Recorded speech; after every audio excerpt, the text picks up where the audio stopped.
Hello everyone and welcome to this week's reviews. After decades in development, a sequel to the box office hit Jumanji finally hits the screens, although it's not quite what we expect, as the board game has transformed into a video game. And now it has transported 4 teenagers into that world. This is Jumanji: Welcome to the Jungle.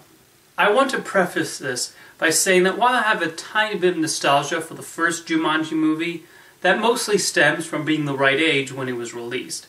Putting away the nostalgia goggles, it is a fairly flawed action spectacle.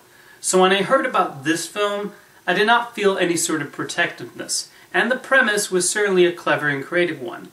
However, I felt a lot of it descended into tired humor. A lot of the jokes are of the lowbrow variety, and most did not really hit for me. The concept of a teenage girl being given Jack Black as an avatar is run into the ground rather quickly.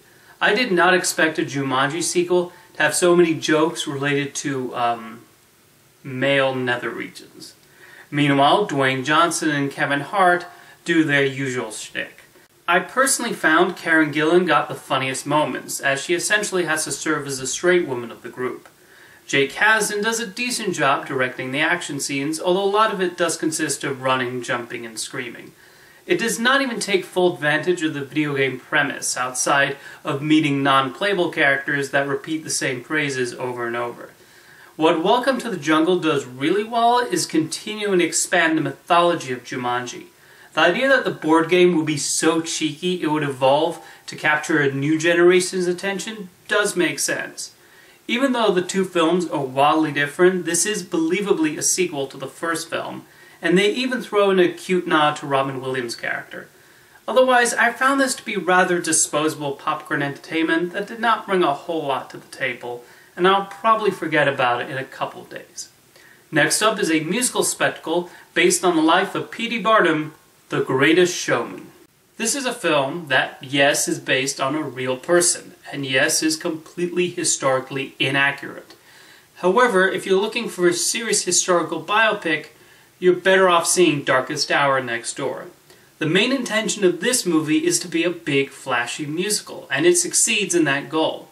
Credit goes to first-time director Michael Gracey, who does a spectacular job choreographing the musical numbers. The songs by La La Land lyricists Benj Pasek and Justin Paul are all excellent, enough that I have multiple favorites. Ever since I saw the movie, I've honestly been listening to the songs on repeat, and I can definitely see this movie making an easy transition to Broadway. While Hugh Jackman brings his usual charm to the lead role, everyone else also gets a chance to shine. Zac Efron and Zendaya get a particularly lovely duet, and Michelle Williams really shows some excellent pipes. The main thing that does hold The Greatest Showman back slightly is the historical aspect.